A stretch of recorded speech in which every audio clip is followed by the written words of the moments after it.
Italian এমবেসির সামনে আন্দোলন আর Italian গভর্নমেন্টের বিরুদ্ধে যে আন্দোলনটা আগামী মাসে আমরা পার্লামেন্টে করব, সেটা করলে কি আগামী বছর ডেক্রেতো ফ্লুসি থেকে বাংলাদেশকে বাদ দেওয়া হবে? একদম পরিষ্কার উত্তর হচ্ছে বাদ দিলেও দিতে পারে। আমার এই ভিডিওটা শেয়ার করবেন সেই প্রত্যেকটা বাংলাদেশি ভুক্তভোগী যাদের পাসপোর্টটা ইটালিয়ান এমবেসিতে রয়েছে। আপনাদেরকে দুইটা কথা আমি প্রশ্ন করে বলে দিচ্ছি। প্রথমটা হচ্ছে, আমাদের আন্দোলনের প্রথম পয়েন্টটা হচ্ছে ইটালির বর্তমান প্রবাস বিরোধী সরকার জর্জা মেলোনি ডেক্রেতো ফ্লুসিকে সঠিকভাবে বাস্তবায়ন করতে ব্যর্থ হয়েছেন। এজন্য তার ইমিগ্রেশন সেক্টরের যেই মিনিস্টার আছে তাদের পদত্যাগ আমরা চাচ্ছি। আর 2 নম্বর হচ্ছে, ইটালিতে যেসব বাংলাদেশি প্রবাসী রয়েছে তাদেরকে ঢাকাতে অবস্থিত ইটালিয়ান এমবেসি সঠিকভাবে সেবা দিতে পারছে না। এজন্য ইটালিয়ান এমবেসিকে খুব অল্প সময়ের মধ্যেই কঠিনভাবে কন্ট্রোলের আওতাতে আনা হবে। যেহেতু এই সমস্যাগুলি তৈরি করেছে বাংলাদেশি ব্রোকার আর দালালরা, শুধু তাদের জন্যই আজকে ইটালিয়ান এমবেসির এই দশা, এই অবস্থা। আর ইটালিয়ান সরকার নিজ মুখে বলেছে, ইটালিতে বাংলাদেশি দালালরা অনেক ইটালিয়ান উকিল আর কোম্পানির সাথে যুক্ত হয়ে এই দেশে আইন ভঙ্গ করে বাংলাদেশিদেরকে লক্ষ লক্ষ টাকা বিনিময় ইটালিতে আনছেন।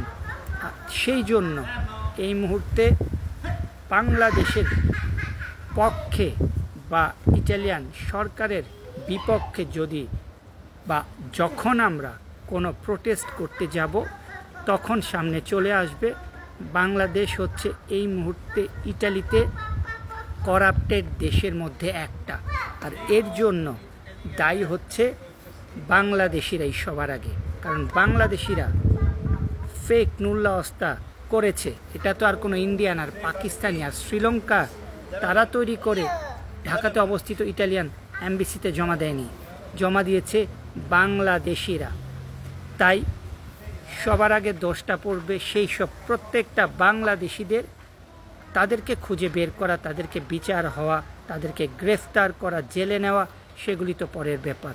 কিন্তু যখন কোনো ইনভেস্টিগেশন শুরু হবে, তার জন্য বাংলাদেশকে একটা অনৈতিক আর করাপ্টেড দেশ হিসাবে সাব্যস্ত করা হবে।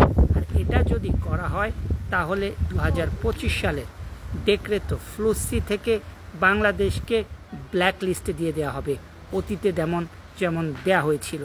এটা হচ্ছে প্রথম কথা। তাই আপনারা যারা ভুক্তভোগী, আপনারা বুঝতেই পারছেন যে আজকে এই যে পরিস্থিতিটা এমবেসিতে তৈরি হয়েছে, এর জন্য সবার আগে দায়ী বাংলাদেশি দালালরা, যারা ফেক নুল্লা অস্তা তৈরি করেছে, যারা নুল্লা অস্তা সঠিক না হওয়া সত্ত্বেও বাংলাদেশিদের কাছ থেকে কোটি কোটি টাকা নিয়েছে।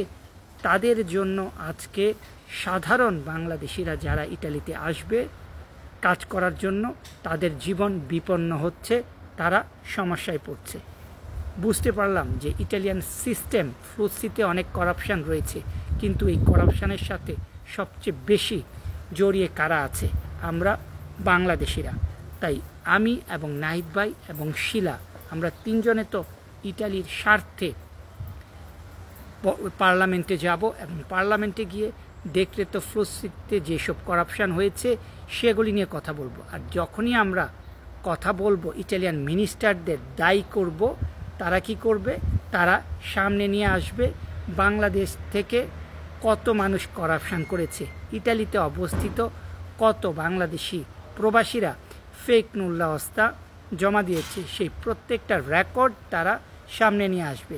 আর এই বাংলাদেশিদের জীবনটা যে নষ্ট হচ্ছে, তাদের ভবিষ্যৎটা যে মাটির সাথে ধুলায় মিশে যাচ্ছে, এর জন্য দায়ী কারা? এর জন্য দায়ী বাংলাদেশিরা, এর জন্য দায়ী বাংলাদেশি দালালরা।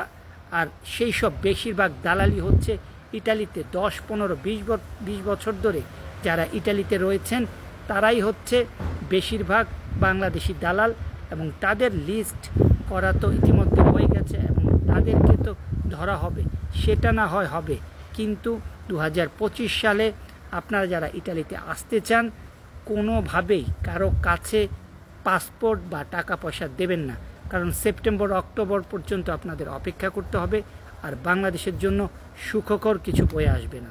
ধন্যবাদ।